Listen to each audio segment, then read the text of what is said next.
What's up? This is Nick with Mystic Mind Shrine. This is my Sunavalon deck profile. I'm going to go really in depth with this deck because I'm trying to innovate with it and trying to make it as strong as possible, and I built it from the ground up like all my decks.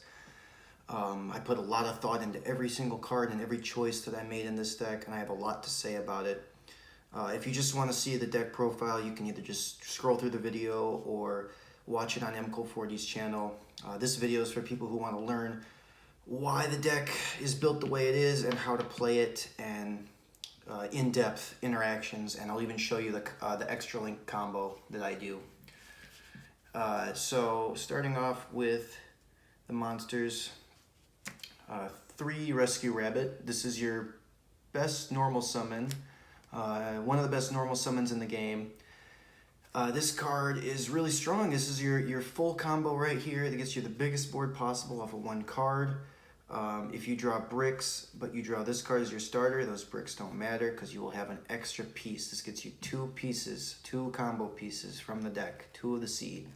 And the other great part about this card is you can play Gamma in the main deck, so that when you tribute this card or banish it for cost, your opponent ashes you, and then you Gamma, and then you go full combo, and you punish them. Same idea with this Lone Fire Blossom. This is the other card that helps us play Gamma in the main deck. Lone Fire is really sick. A way you can play around hand traps, like say if you open Unexpected Die and Lone Fire Blossom, you use Unexpected Die first, and then you go into the link 1, and if your opponent hand traps that link 1, you normal summon Lone Fire, tribute the negated link 1, bring out another Sunseed Loki, and then link into another one, and it's not once per turn. So this card helps you play around hand traps. It's another great normal summon. And then kind of the face of the deck is this card, the best normal monster ever printed. This card is a 1 card, full extra link board. It's not good because it's a normal monster. It's good because of the link 1 that it lets you go into and the subsequent link climbing you can do off of it. It's a 1 card, you link, as I have said. So that card's really nice to draw, just another good starter. Then we play 1 Sunseed Shadow. This is just a part of your combo. It cheats out a free link 2 from your extra deck, and it specials itself out for free. So all in all, this gives you 3 links worth of material in 1 card. It's nice. And then we have this is kind of a brick, but not really. It's not the worst thing to draw. It's another combo piece. It's what you special summon off of Sowing, which is the new card, and then this gets you a Monster Reborn of your Genius Loki. And the other useful thing about this card is this is your follow-up. This whole card is your follow-up. I'll explain that later when I go over the combo. Then we have 1 Mardell Generator Boss of Light. This card's an enormous brick, but you kind of need to play it because it searches this card, and this package just offers you a lot of link climbing access, and you really, in my opinion, need to play it. You don't particularly want to draw Mardell, but it's fine usually. And then for the hand traps, I play triple of this card that we all have to play. It's very good hitting rogue decks. A lot of people are cutting Ash in the main deck this format, or kind of switching back and forth between hand traps and lightning storms and stuff like that. I just think Ash is pretty good right now. It's served me well. And then Gamma Driver package in the main deck. Like I said, this works with Rescue Rabbit, Lone Fire Blossom, and Unexpected Die going first, and then going second, it's a complete blowout. So any deck that can play Gamma going first and second, kind of like Tri-Brigade can, probably should, and it works very well in this deck. It's kind of a natural synergy. And then this is some spice. We got a Terror Top Tacky Tomborg package. This is just a Saki 1 of right here. It's basically a better Called by the Grave, and if you guys know how broken Called by the Grave is as a Saki 1 of, then you'll understand why I play this card. This is one of the only cards in the game that lets me play around Nibiru, and it doesn't even use my normal summon. So I think it's worth the trade-off of playing the 1 brick just to have an extra copy of really a better Called by the Grave. This card's quite insane. You go into Gossip Shadow to play around hand traps. And then Triple Sorobus. This card's used to play through hand traps as well. This is for dodging imperms and veilers, which are very, very prevalent at where I like to play. And this card's not only good for dodging hand traps going first, but this card can help you crack boards going second, because the Sword Soul boards, sometimes if you hand trap them, they'll just end on what is essentially an effect veiler in the form of their synchro. And if that's their only interruption and you have a starter plus Sarvis, you can just extend past it. Or this can help crack boards with Fog Blades. This can stop Dogmatic of Punishment. This lets you play going first through hand traps and going second through back row and targeted negation. This card is quite disgusting. It way overperformed. Even for a budget card, Sarvis overperformed. And then this is probably the best starter in your deck just because it doesn't use your normal summon. This card, Unexpected Die, is a full extra link board without using a normal summon. If you draw this, especially if you draw it in multiples, it's good. Plays through hand traps. Unexpected Die is crazy. Then we play 2 Sunvine Shrine. This card is like a soft once per turn Monster Reborn on a continuous spell, and it pitches a card to graveyard for cost, so you end up pitching your Sowings, which I'll talk about in a minute. So the other effect this card has, which is lesser known, is you can send it to the graveyard on your opponent's end phase to set any continuous trap from your graveyard back to the field. That does not say Sunvine or Sunavalon continuous trap. That says any continuous trap. Can you think of any potentially broken continuous traps that would be nice to reset if they get popped? Bit of foreshadowing for you there. And then we play the new piece of support that makes this deck playable. Triple Sowing. It's a Drytron Nova, essentially, except it's not a starter. This card is not a starter. You can't really start plays with this card by itself. But this is your main combo enabler. You search it off the link 1 and it lets you go burr. And the best part about this card is actually the last effect of it, which is that it's effectively a Balinx in the graveyard. Each one of these gives all your link monsters protection from a Dark Hole, Lightning Storm, whatever. And it's not once per turn, so if you have your full extra link board set up with 2 or 3 of these in the graveyard, good luck breaking that, because it's like having 3 Salamangreat Balinxes. It's really what gives your board resiliency. Then we have 1 for 1. It's just kind of a better Unexpected Die. Broken card. Not much to say. And then we got some extra spice here. Midbreaker Field. This is like a extra copy of Sorvis, but a permanent Sorvis. If your opponent opens 3 Imperms and a Veiler, all of them are dead, and you're just gonna go full combo with no issues. This card's very unfair. There's a reason it's at 1. There is one minor confliction with it in the deck where you end on the Link 4, which is kind of like a Compulse effect, and it does target. So you will end up shutting off your own Compulse on your opponent's main phase 1, but you will still have the full extra link board. You'll still have the trap set. You'll still have protection and follow-up. So I think it's a worthy trade-off to be able to still go full combo. And then you can still bounce their cards in the main phase too. So it's not a big deal. And then 1 Called By. This card's really good. Not just going first, but going second. This card has a shit ton of applications this format. I don't know if you guys know about all, I'm sure you do, but Trouble Sunny is the new boss monster for Live Twins, and it's basically like a weather washer for prank kids. And you just Called By this, and they go so negative when you hit the Trouble Sunny, when it tributes were caused. Speaking of prank kids, you also can hit the Bow Wow going second, and that ends their turn a lot of the time. So this card has a lot more applications going second than one might think, but I'm not going to drone on about Called By for too long because we already know how busted that card is. And then this is the sackiest card ever printed in the game of Yu-Gi-Oh! If your deck can OTK, this card can be pretty decent in the main deck. And this deck can OTK. I can put 20,000 damage at the drop of a hat. And this isn't just good against back row decks, because if you look at the format, even the mid-range / combo decks play a trap card. So like Dragon Link plays Tidying, Sunavalon plays this card, you'll see in a second. Tri-Brigade plays Revolt. What other decks? Fog Blades in PK. So this card is not only good against back row decks, but if your opponent sets up a bunch of traps, this can for sure win you the game at the drop of a hat. And then we play one macro and a couple other floodgates, Imperial Order, and then the archetype floodgate, which is Bloom. So why do I play macro in this deck? Why do I play IO in this deck? Well, I just told you about the continuous spell that can recycle any continuous trap from the graveyard. So basically, if you have one of these and your opponent gets rid of it, you can just set it back to the field. Do you know any deck in the game that can reset an Imperial Order or reset a Macrocosmos? Me neither. I think it's a really, really broken interaction, and I have not seen anyone who's figured it out yet, that you can play these cards to a broken extent. And then Bloom is kind of like a Dark Ruler on your opponent's turn, or really whenever you want. It's a trap, so you have to set it, obviously.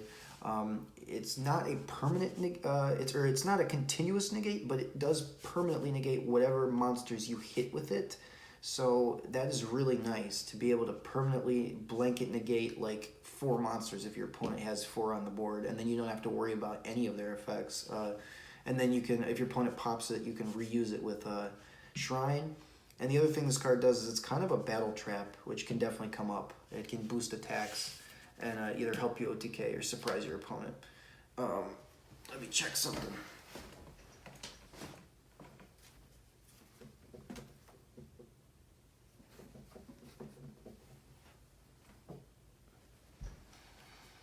Onto the extra deck. This is the 3 of the most broken card in the deck, which is Sunavalon Dryas. I don't know why they named it that either. This card is insane. This card is effectively the Ben 10 or Block Dragon for your deck. It searches and it's not once per turn.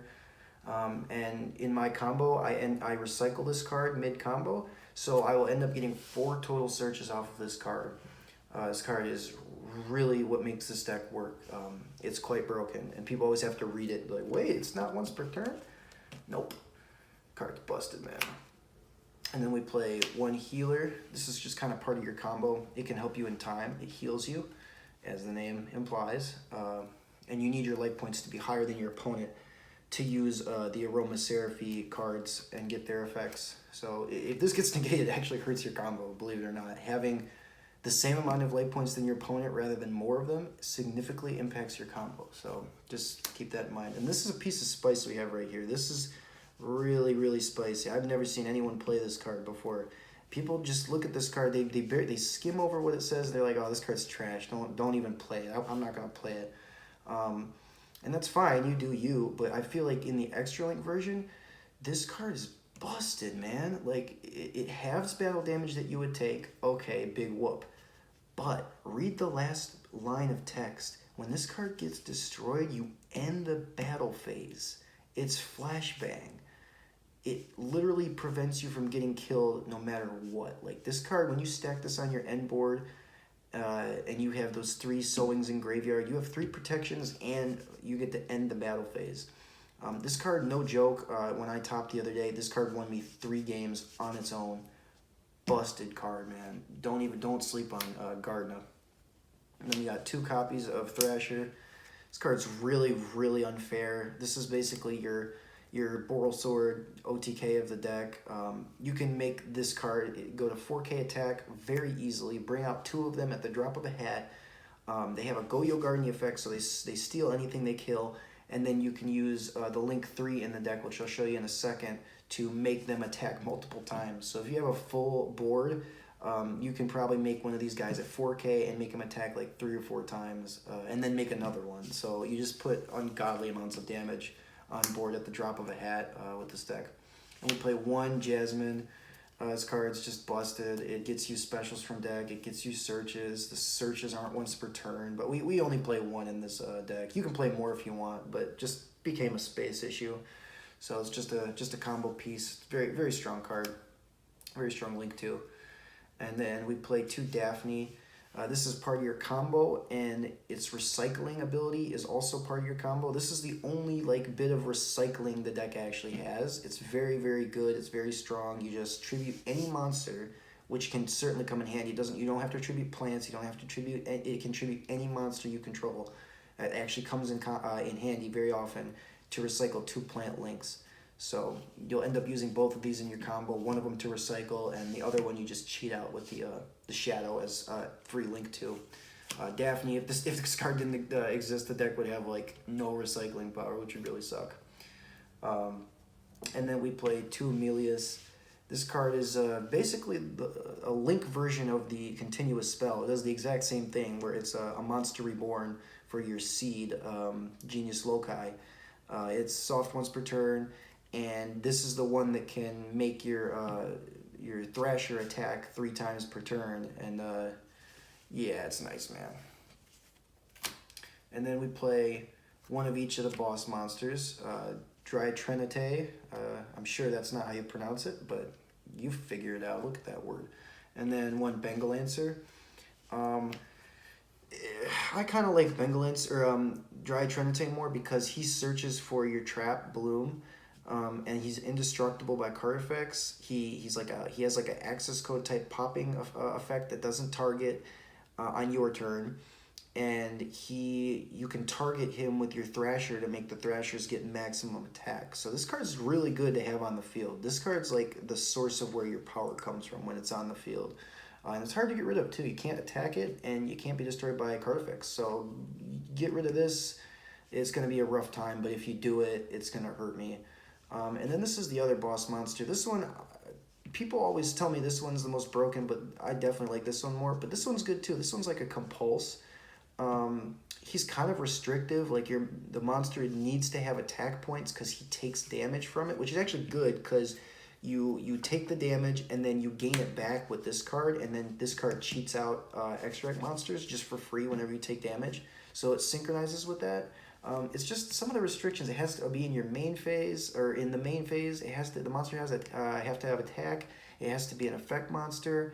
There's a couple restrictions on this card. It's definitely good, but I'd probably just play a second one of these if they ever printed another good trap for the deck. But this card, he also comes back from the grave like a Shen Shen, so I don't want to talk shit about this card. This card's definitely strong. Definitely is good for your end board to have a compulse type interaction, but they could have made him a little stronger, you know what I mean? And then the last card in the extra deck is Bamboozling Gossip Shadow. Yeah, we are only using this to go into off the speed ride package, just to prevent you from getting hand trapped, prevent you from getting nibbed. It turns Nibiru into 1 Day of Peace minus the peace. It definitely comes up when it comes up, and it's very nice. And then for the side deck, we got 3 no materials. This card was kind of a spicy choice. I looked at the format and I said, you know what deck doesn't this hit? Like, it only doesn't hit Flunderies. It hits almost every other deck in the format, and it just ends their whole turn. I used this on Sword Soul, and I just won on the spot because they had to pass turn with nothing. No material is crazy right now. Don't sleep on this card, man. I think this is a real big sleeper card of the format. Real big sleeper card. And then we play Triple Evenly Matched. What is there to say about evenly matched? You can't kill your opponent, you can't OTK them, but sometimes you just need to have something that gets rid of the back row and banishes it face down so it doesn't float, or gets rid of the big PK board, or evenly is just such a necessity this format. And then you can still set up a big board afterwards, so it doesn't really matter if you don't OTK. And then a little bit more back row hate. We got 1 Duster, 2 Twisters. I really wanted to find room in the main deck for this, but I just decided to keep Reboot instead, because Reboot's more reactive, and you can stop like imperms and stuff with imperm, or with Reboot. This card's not as reactive, but it's still good. I wanted to find room for it somewhere, so I put it in the side, and this ratio seems to work well for me. And then one of the best cards in the game, most necessary cards in the game right now, Triple Dark Ruler. I don't know how you played the current game of Yu-Gi-Oh without this card somewhere in your deck. I was even considering maining it, as I'm sure a lot of people are, because, man, when you lose that die roll and you got to stare down a bunch of negates, this is the only thing that's going to save you sometimes. So, Dark Ruler is mandatory. And then this is some more spice for going first and trying to play through whatever side cards your opponent might put in.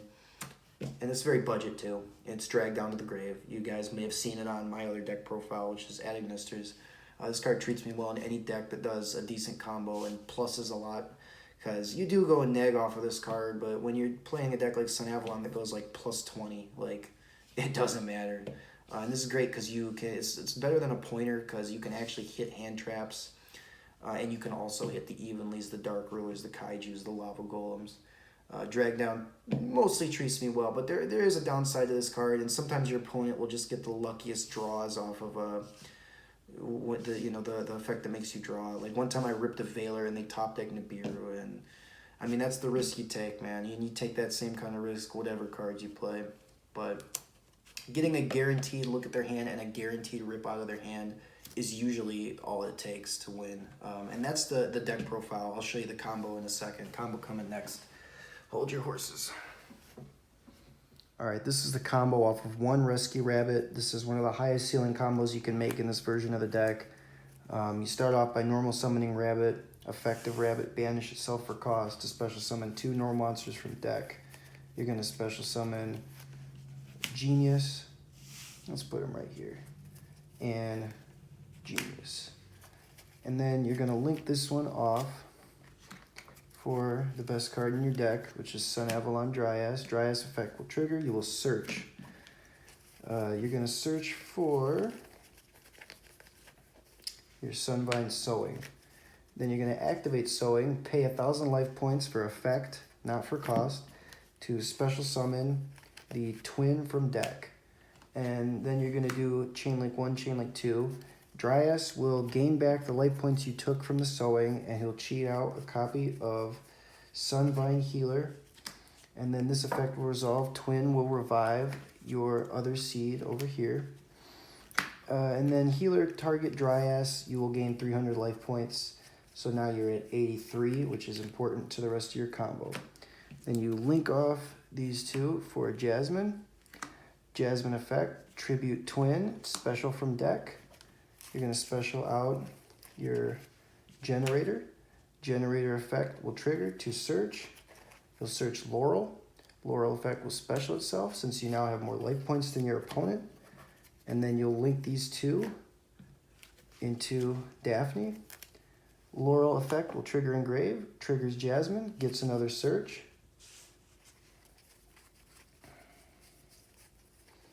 You'll search for Shadow. Shadow effect will special itself since you control a Genius. Daphne effect will tribute the Shadow, and you will recycle 2 links from your graveyard. It's going to be Healer and Dryas. So you put those back, and then you're going to link 3, these two, into Melius. Declare Melius effect. Revive this guy again, and you're going to link him into a Dryas. Dryas search.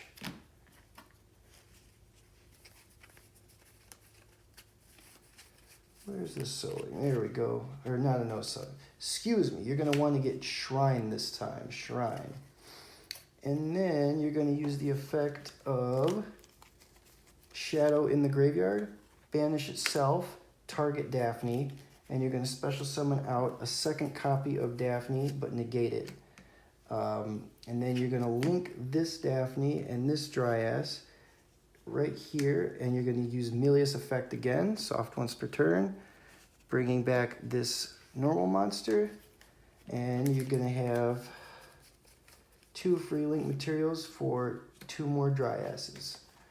2 more Dryases. Effect search. Now you're going to get another Sowing, and then you're going to link the last normal monster off for the last Dryas. Dryas effect search one last time. This time you're going to grab your last copy of Shrine.